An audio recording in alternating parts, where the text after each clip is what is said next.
Welcome to our podcast, Living by the Mantras. I'm your host, Colleen Souza, along with Brian Souza, I'm glad to be here, Colleen. he's always such a happy guy. Hey, we are here to talk about ideas that make our life better, based on my book, Living by the Mantras, Common Sense Wisdom for an Extraordinary Life. And we are at the mantra about no fear. No fear. It is get the job, then learn the job. These mantras, if you haven't joined us before, the mantras are just about simple phrases, maybe verses, maybe quotes that have meaning, that help define something. And in our family, we had a whole bunch of them, and they all were tied to some kind of an idea. And when we would say, get the job, then learn the job, we were saying, take those risks, don't have fear.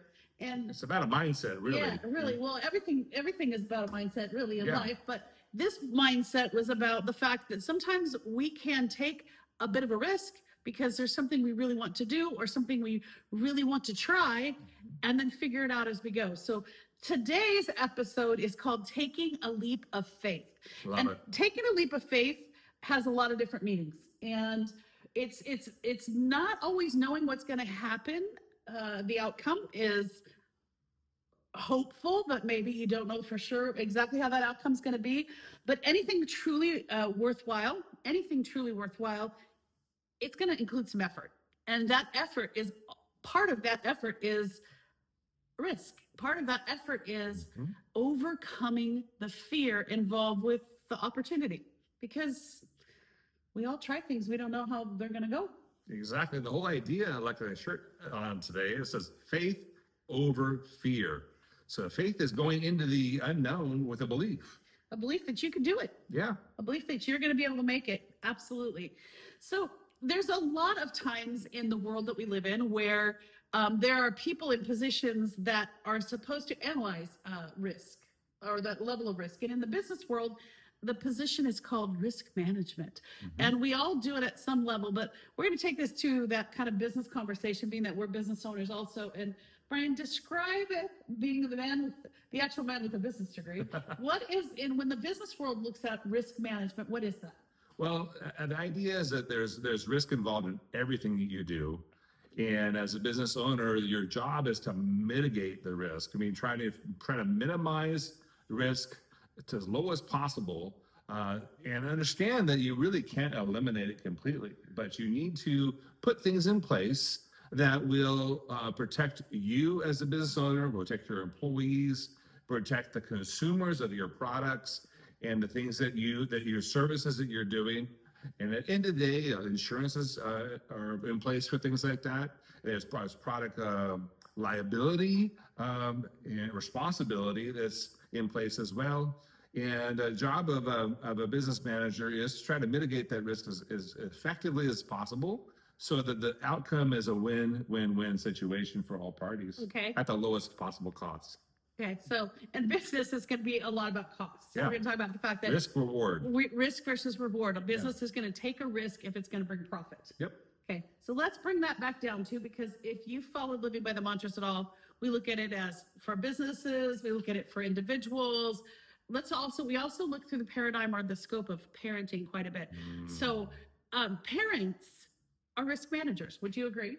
Yeah, in fact, they have to, as parents, basically instill the idea of having their kids take calculated risks. Calculated risks. Yeah. And that's a huge phrase right there. Because whether we are looking at this through the paradigm of a parent or a business manager, or even an individual, we understand we have to manage the risk and calculate what might go bad so that we can overcome the fear to what might become good. I'll give you a classic example in parenting that most parents go through at some point is teaching your child how to ride a bicycle, right? Here's a good one. So when you get on a bicycle for the very first time, you're pretty wobbly. You don't know what balance is. You don't know what control is.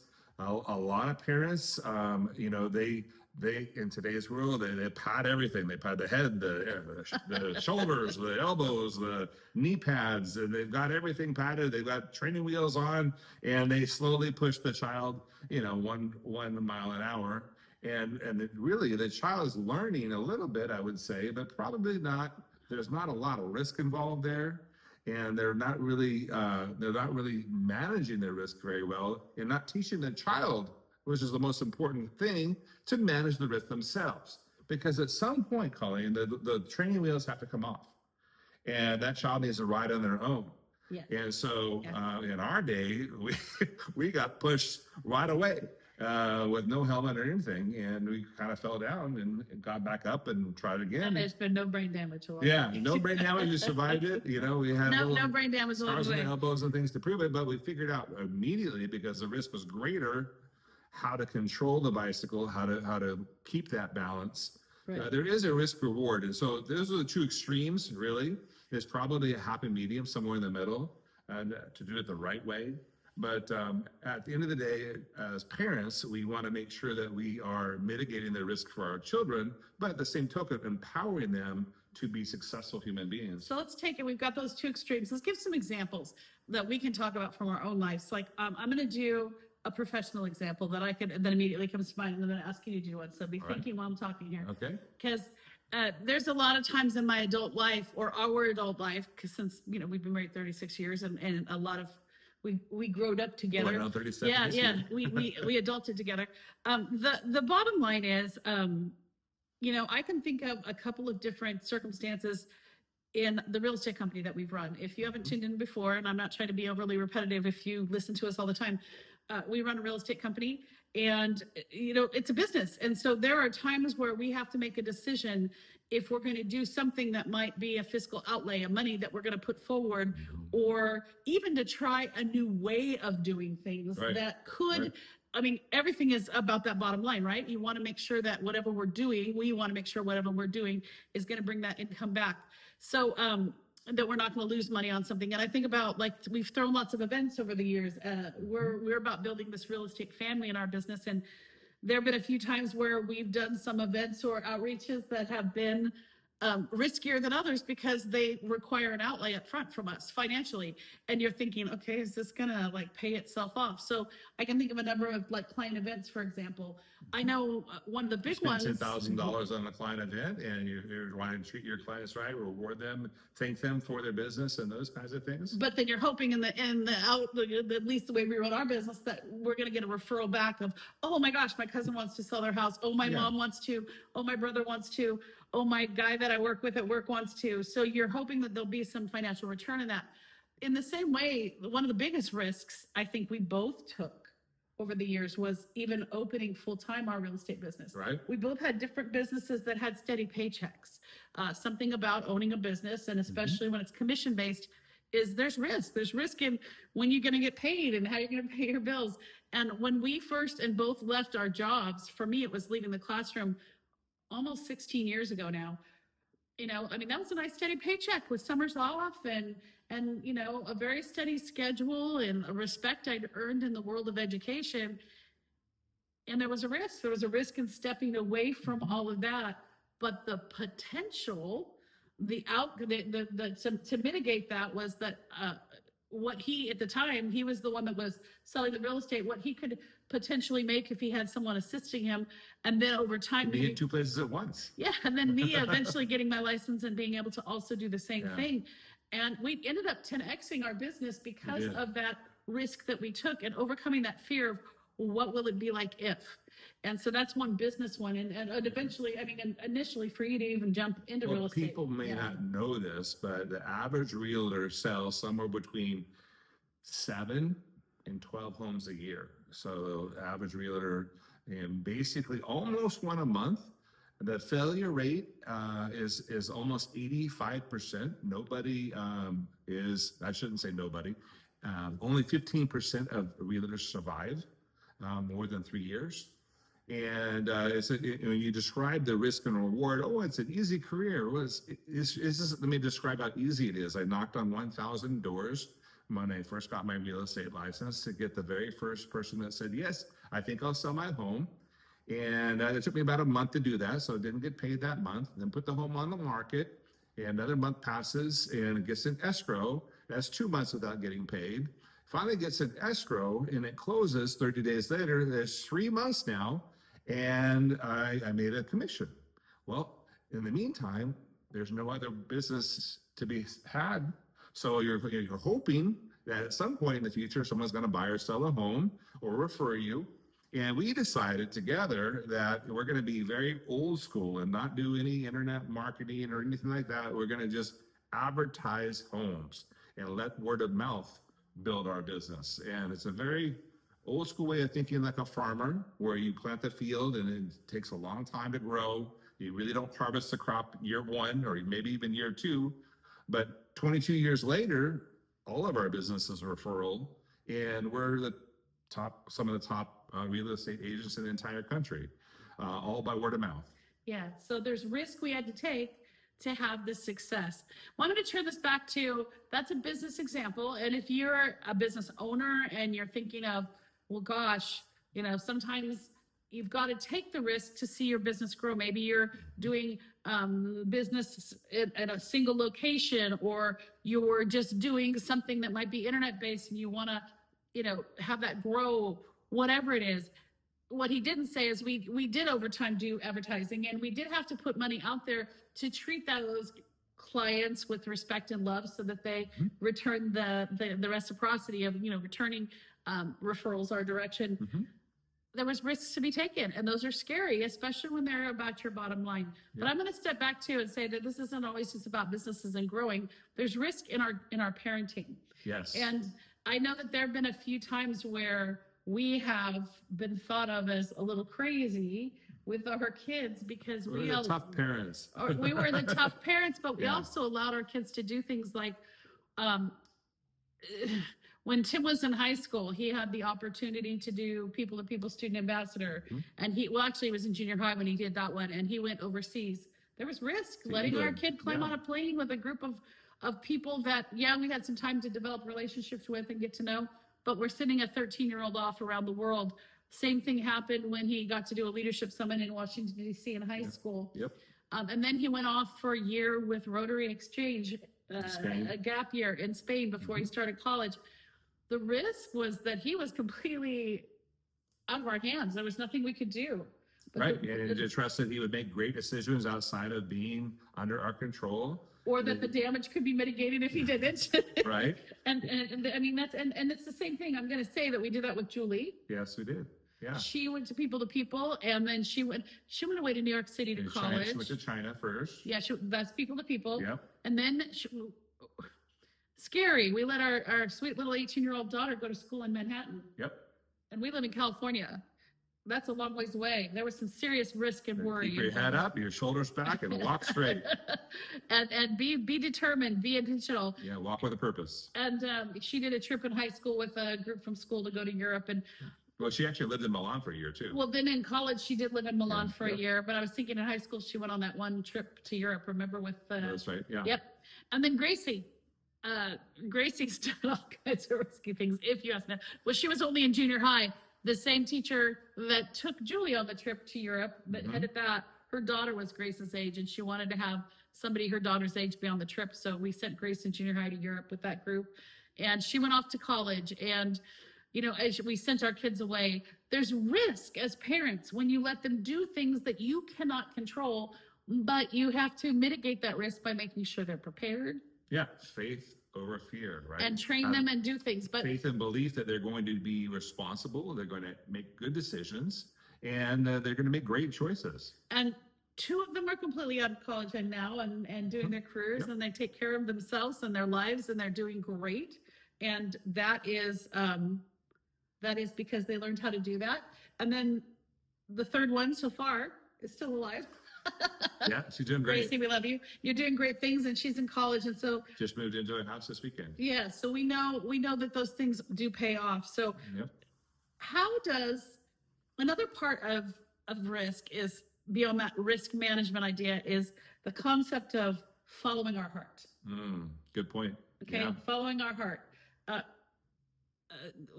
That feeling we get, those things that we know we would like to try, or that are deep inside us, but we've maybe never done them, or somebody doesn't for sure, maybe you haven't had the exact training and get the job and learn the job. want to tell the story? I mean, have you ever taken on a job, Brian, that you didn't? Many weren't jobs, but perfectly- actually, I was going to share about the Half Dome experience. Okay, go ahead and share about that. So we challenge our children and we challenge ourselves to do hard things intentionally, right? So I want to climb Half Dome. And to climb Half Dome, it's not something you just go out and do one day. You have to train for it. You have to train to be able to handle the elevation. It's 19 miles. It's almost 10,000 feet. It's 9,000 some change. And it takes a lot to be able to get to the cables. Now you have to have permits. Back in those days, you didn't have to have permits to do it. And at the end of the day, when you go and you acted on that faith, that, you know what, I have the right training, I'm gonna go ahead and do this. And a fear of climbing to the top, and there's cables, if you don't know this, there's cables on the very top, you climb to the very top of Half Dome. I'm gonna stop you. In case somebody doesn't know what Half Dome is, could you describe that? Because It's in Yosemite National he's Park. assuming because we're from California and, Yeah. and it's in our So backyard. describe Half Dome real quick. Half Dome, Yosemite National Park. If you haven't, maybe if you're unsure, you could be clicking right now on your phone or on your computer to take a look. But Yosemite Valley, Yosemite National Park, gorgeous place, and we are fortunate enough to have it be about an hour to an hour and a half away from us. Yeah. So we get to visit it at least annually, and there is the valley itself was created by a glacier that melted and created the valley, and so there are some sheer rock faces that glacier peeled back to create the valley, and one of them kind of goes up like this, and it's a half of a rock. If you can't see me and you're listening, Half of the rock's been sheared off. Think of a big like round rock, Yeah. and then half of it is sheared off, and it overlooks. Yeah. I don't know how many thousand feet you get. Think about 9,000 some change. You stare down into the valley floor. Yeah. It's gorgeous to look up at if you're looking at pictures at it, but I have personally not climbed it. I haven't overcome that fear yet. Not the heights, but just that I could accomplish it. But Brian has. So that's Half Dome, and it's in Yosemite National Park. Go ahead. So climbed it with my buddy Roderick, and we went up in the middle of August. It was fantastic. We saw the horizon. It was amazing. And I was reminded of a quote by Vincent Lombardi that basically said, "The man at the top of the mountain did not fall there. The man at the top of the mountain did not fall there." Meaning you have to work and overcome your fears. Yep. Punch fear in the face and just go. And what I did was, after I had that experience and I felt confident, then I decided to take Tim and his buddy and then our foreign exchange student up, and we actually hiked at night. We went up there at night at 10 o'clock. I was alone with the fear at that time. This was more of a challenge, dark, right? Yeah, so we were hiking at night. We had our little lights on our foreheads. We saw lots of deer. We saw God show off. We did a star across the sky. It looked like Walt Disney, opening a scene of any Disney movie. We get to the top of Half Dome and we watch the sunrise on the top of Half Dome, an experience that very few people have an opportunity to see. And you know what? When you do something like that, it builds those faith muscles of overcoming fear, so you can take it into business, you can take it into parenting, you can take it into other challenges as well. Well, and I think it's important because the whole idea of following your heart, if you have a desire, whether it's something like Brian just said, a physical accomplishment, to swim a certain distance, to run to be in a half marathon, to climb a mountain, to lose 50 pounds, whatever it is, we always have these fears or these nagging voices that tell us you can't do that, but we have to overcome it and know that we can accomplish whatever it is we want. Yeah. If we really, really try. And I think, a simple example for me is just writing the book that I wrote. It's an accomplishment to put all of the words that you have in your head into a document, a book, something that people are going to read, and they're going to hear your thoughts, and they're going to be shaped by your ideas and opinions, and whether or not they're even good enough. And I had a lot of fears that kept me from starting this for years. And Brian can attest to this. The first set of editors that read the book, they sent it back, and they had, there were editors that were looking for content and editors that were looking for grammar. Well, there's all of the general flow of words, but then there were the ones that were making sure that I was accurate in the things that I was saying and doing. And I thought to myself, okay, I mean, it sat in my inbox and he knew it was in my inbox for almost a week. And he's like, are you going to see what the editors had to say in this like living document we talked back and forth then? And I was so afraid to open it because I suddenly was like, what was I thinking, Yeah. But I knew in my heart that I wanted to do this and I was supposed to do it, and had wonderful feedback from my editors. So it was overcoming the fear of even opening the documents once I overcame the fear of actually putting the words together. So it's so very, very important that we listen to our hearts. Yeah. Because that's going to really help us overcome fear and take those leaps of faith. So here's another one. All right. Micromanagement. Micromanagement. So I'm going to throw this out there. Whether we are being micromanaged by someone or something, or whether or not we tend to be a micromanager over somebody else, think about this. Micromanagement, just trying to break down every little thing, whether it's something that your company is doing, something that an employee is doing, or let's take it back to parenting, your children. If you manage every moment of their life, there is no risk for them. Right. And without risk, they don't grow. So let's talk about how micromanagement, either you need to step back and stop being one to give people some chance at risk. But can you give an example of a time you either micromanaged or you caught yourself micromanaging? Well, I mean, so at the end of the day, you want success for your family, you want success for your children, you want success, and so you try to do your best to control that. But really, what you really should be controlling is giving them the autonomy to make the correct choices. And there's actually more than one correct choice. Well, here's the idea. There's actually more than one way that could be right to do something. Yes. But we forget. We think that the way that my way or the highway. I mean, that's where we grew up, right? My way or the highway. Yeah. The way we grew up and the way we sometimes tend to be. Like, we think we know. I'm not going to say that I have ever been guiltless of thinking that we're all guilty. That I've got the best way of doing this. So, and the way that I do it is not going to cause anybody any harm. It's not going to, put you at risk. And so we try to manage how other people do things. Yep. I have worked under, over the years, I've had many jobs. I mean, I like to say that if it was legal and moral, I've probably tried it, because we both did this. We put ourselves through college, and I remember being a classroom teacher and this little stories popping into my head, and I would say something. And I remember one student at one point raising her hand, and I'm like, yes. And she's like, Mrs. Souza, is there a job you haven't done? And I would laugh at it. And that's when I came up with the phrase, well, if it's moral and legal, I've probably tried it. Bottom line is, through all those experiences, I can think of a number of times, like, I've had school administrators that like to micromanage. Go figure. And they think they know the best way that you should teach.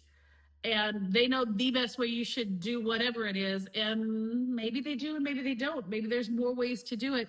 And when they micromanage, they limit the creativity of their teachers to take a few risks to create something that might be better. Parenting,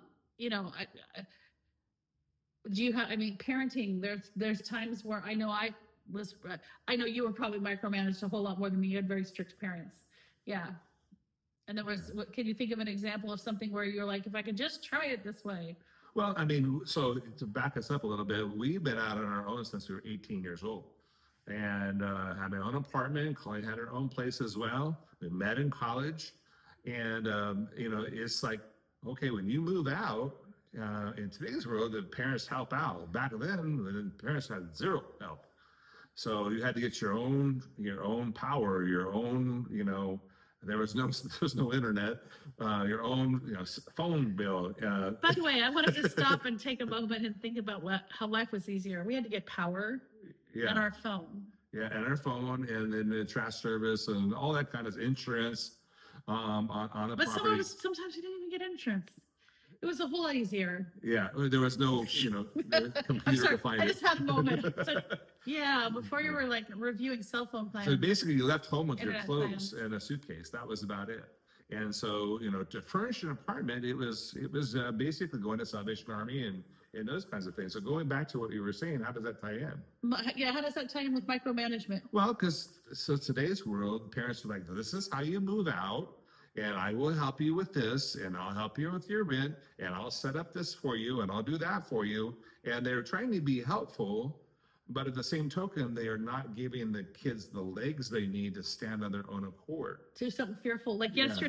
yesterday, our youngest, she and her best friend moved from, they happened to live in the same apartment building, but they had little tiny studio apartments, and decided that for their senior year of college, Yep. they would prefer to live in a house. And so they rented a house, and they with parent assistance, because they're still students. The part we had to do is things like So we did the lease. sign the lease, right? Yeah. But they wanted to get started and get moved in so they could get out of their apartment sooner and get I their said, set up the deposits. power. They had to set up their power. Yep. They had to set up their water. They got their own U-Haul truck yesterday, these two Yeah. girls.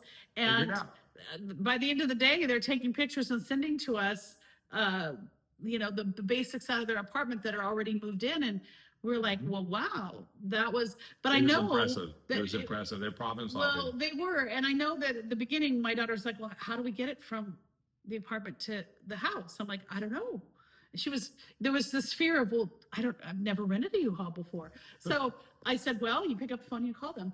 So there was some fear, I'm sure, involved there, but we didn't micromanage, and therefore she figured it out. And I think that's super important. If you are a leader, you've got to think about where you control and where you don't control, because overcoming the fear is a big part. I mean, just having to do something you've never done before is overcoming a fear. It's growing strong. It's strengthening those muscles we talked about. Give them opportunities to become successful on their own accord, and they'll never forget that, number one, you believe they could do it, and number two, they feel empowered because they actually accomplished something themselves. And that goes true for parenting and employees. Yeah, no, seriously, you're going to find employees more faithful. Yep. You're going to find them And more they'll come up willing. with better suggestions that you didn't think about as well. Well, that's huge. That's huge right there Yeah.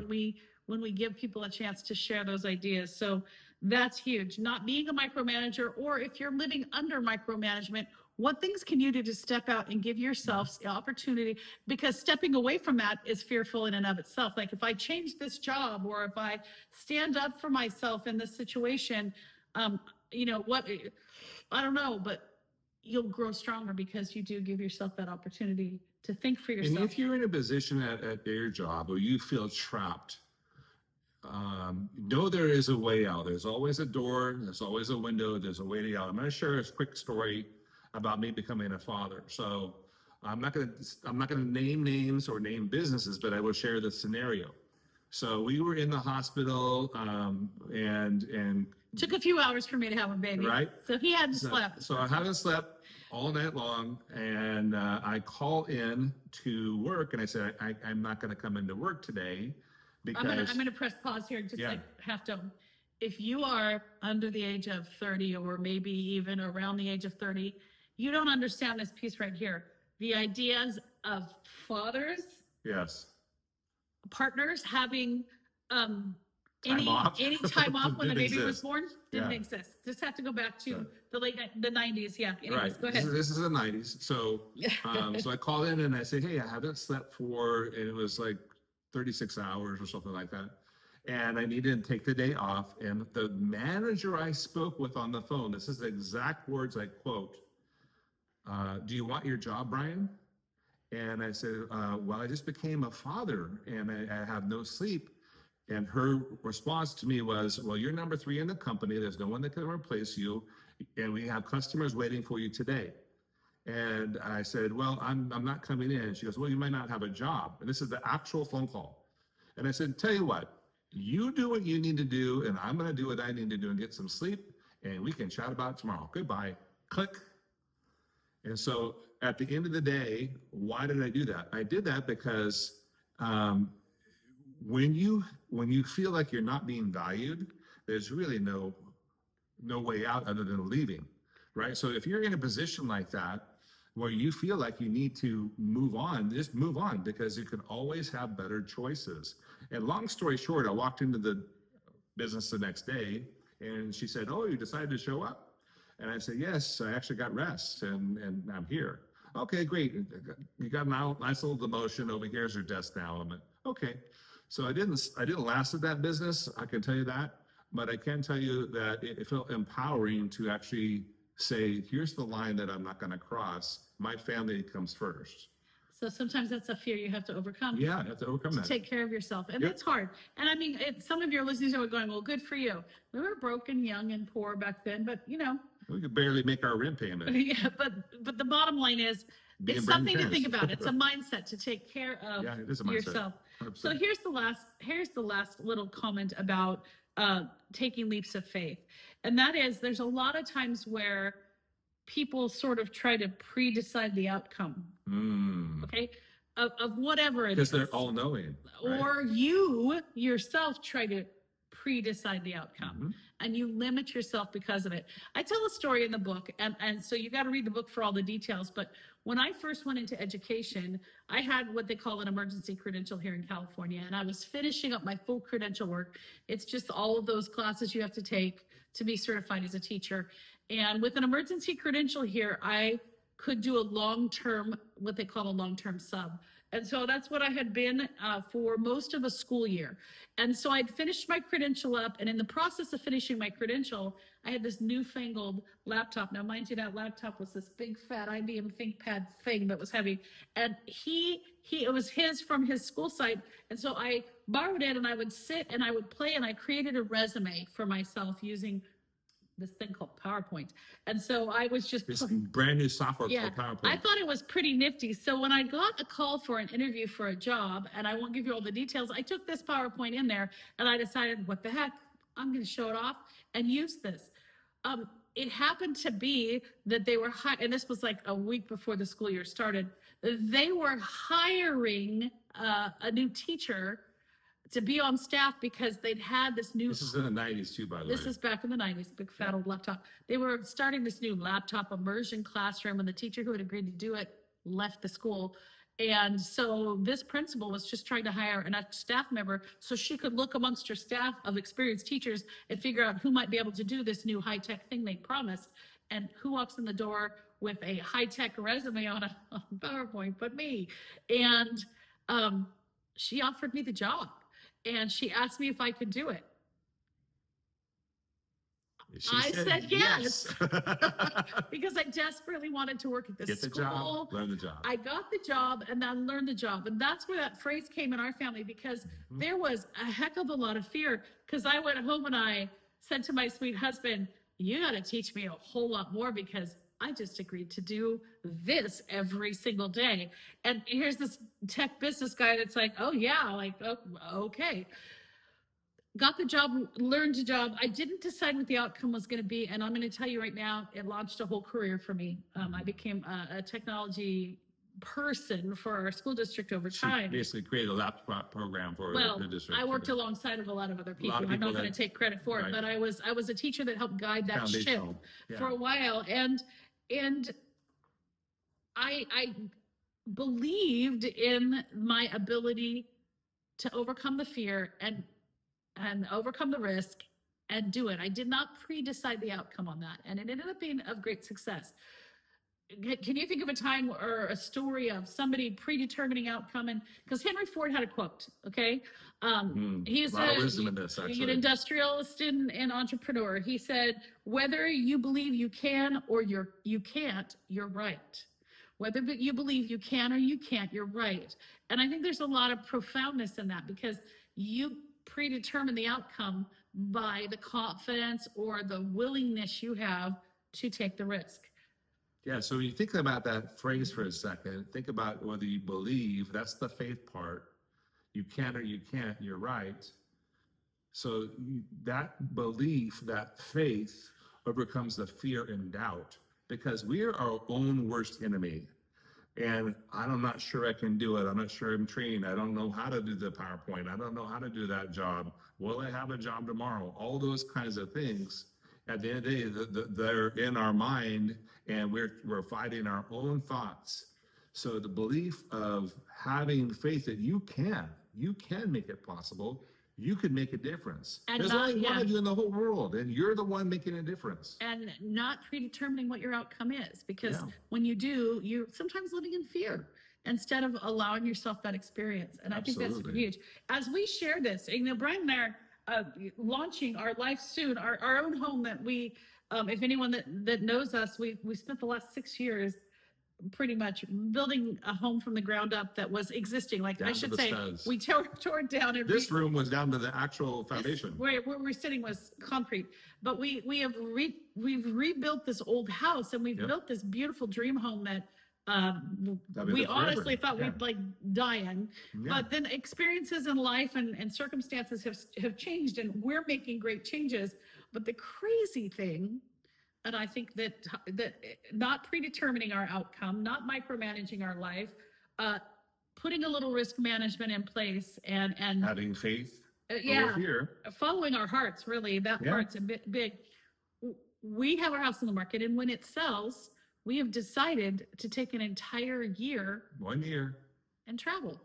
And we're just going to go see this great nation. We're gonna tour the United States. We're gonna drive, and we're gonna take a year before we buy a house, before we move to a new city, as we transition from real estate that we've done for 20 years to some media business that we're kind of starting and that we're doing, and semi-retire, but not just semi-retire into a house in our own community that is not downsizing, but right-sizing. You're right size. We're in a house way too big for us now that our kids are gone. But we're going to move to a new city because of kids. We're going to move to a new state because of kids. But before we do that, we're going to kind of go homeless for see a the year. Route 66, or see some national parks. We're going to we're going to visit friends and clients that are all over the nation.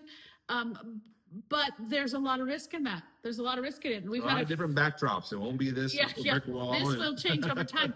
But the bigger portion is that we're going to take the risk of not really knowing what's going to happen, not predetermine that outcome, not manage it, micromanage it, but just go with our hearts. So as we share these thoughts and ideas of get the job, then learn the job, we're living them. And, we'll share those ideas and tell you where to follow us on that as time comes. But the idea behind it is it's a mindset. Life is a mindset. So as we wrap this up today, once again, back to the book, Living by the Mantras, Common Sense Wisdom for an Extraordinary Life. It's about setting your mind around any concept. And this one this series we're on is about fear and overcoming it, because we won't let it rule us, and we won't let it not let us have success. So if you enjoy our podcast, we ask you to please share it, download it, subscribe, like it, tell your friends about it. If someone came to mind while you're listening to this, share it with them. Yeah, absolutely. Absolutely. And they can find you online. Yeah, you can find me online, livingbythemantras.com. Those links are all, I know, right here in this whole spot that you're listening. I know there's links to that. And I encourage you to buy the book and read it, because we tell little bits and pieces, but really take a look at it. And we look forward to having you join us next time when we break down some of the what do we fear. The next episode is called What Do We Fear? And we hope to see you and hear from you then. I'm going to say one more thing here. Just got one last thing. It's important, if you are a business owner, Colleen is a speaker, and she's spoken to large audiences. If you thought this resonated with your business and maybe want to have her come talk to your employees or motivate them in a way, reach out. Absolutely. Thank you, Brian, for remembering to say that. I forget these things. So we hope you have a great time. And if the words get the job, then learn the job don't help you grasp the idea of overcoming fear, then come up with your own phrase. Create your own mantra. And so we'll ask you, what is your mantra? And join us here, Living by the Mantras. Have a good one. See you next time.